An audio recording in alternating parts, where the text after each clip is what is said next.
Hi, Chrissy. My name's Abby. I'm going to be your occupational therapist today. Why don't you tell me a little bit about what's going on? So I was in the doctor and I got referred here because he said I had bursitis of the knee. Oh, no. Yeah. How did that happen? So I'm a pro skateboarder. Oh, very cool. You know Tony Hawk? I not personally. I've heard of him. Oh, well, he's my buddy.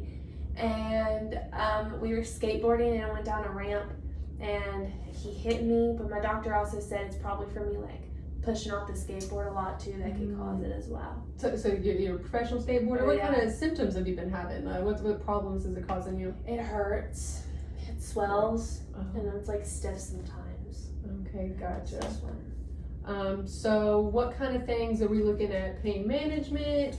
Do you want to, how's your range of motion and mobility? I'm not able to like propel as hard off my skateboard. Like I can tippy tap, but I can't do it very like well. So I kind of want to get back to that. And if we could reduce the pain, that'd be great. Okay, awesome. Yeah, we can definitely do that. So what I'm thinking of doing is probably some cryotherapy with an ice pack. So we'll start off with doing that just to help with the swelling and with the pain so that we can try doing some interventions and get that range of motion back in. So let me just look at your chart here. I see you don't have any prior tissue damage, no history of leukemia, lupus, or rheumatoid arthritis. All right, and then you don't have any open wounds or anything on that knee that's affected? No. No? Okay, looks good. All right, well, in that case, then we can go ahead and get started with the cryotherapy. So this is just an ice pack, and you can easily do this at home. So we're just gonna strap this. Would you say it's higher or lower on your knee? In the middle. In the middle. Okay. So we're gonna leave this on here for about 15 to 20 minutes.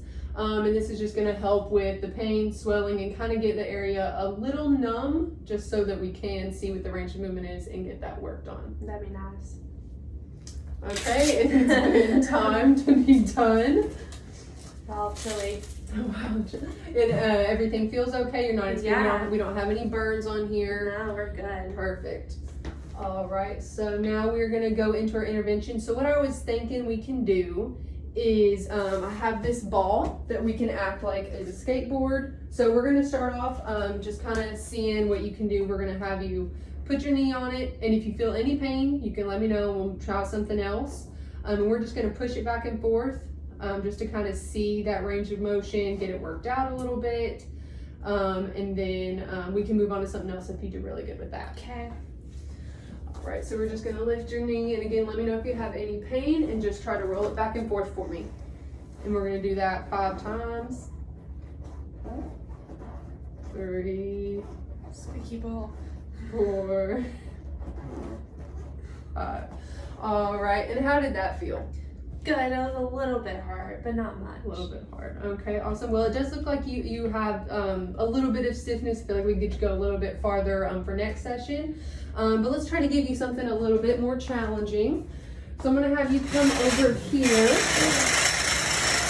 and brace yourself up on this brace.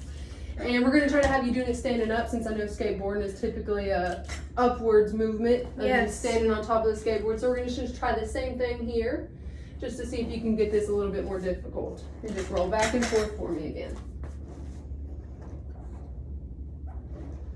Any pain? No, just a little stiff. All right, do 2 more. Good job. And then we can sit down with that. And then I can give you something that might be a little easier for you to just do at home if you don't have access to a ball or something to keep you standing up.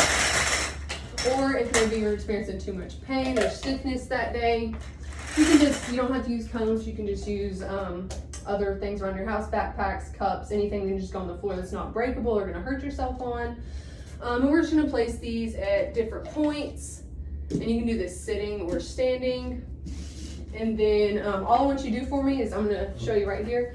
You're just gonna tap this one and tap this one, and then reach as far as you can to tap the other one. If you can't reach it, that's totally okay. Just kind of get you to stretch out without having to balance on top of the ball. Good job. Good job. Good. All right, that was awesome. And like I said, you can do that at home.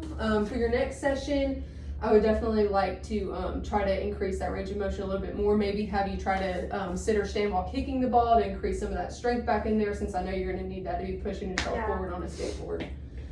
So how did you feel about everything? Good, it was really fun. Perfect. Okay, so talking to you now, Dr. Hopkins. So as an OT, I'm going to need to be certified in physical agent modalities.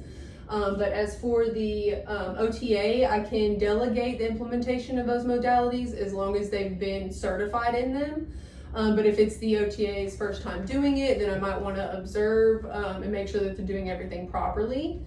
And then if there was an aide at the clinic or, wherever we're doing this, I could inform them on how to prep the area for the client, whether, if there was a different modality, cleaning it off, making sure it was prepped and ready, having all the materials needed are already out, so they would already have the cryotherapy and everything already set up for the client to come in. And that's all.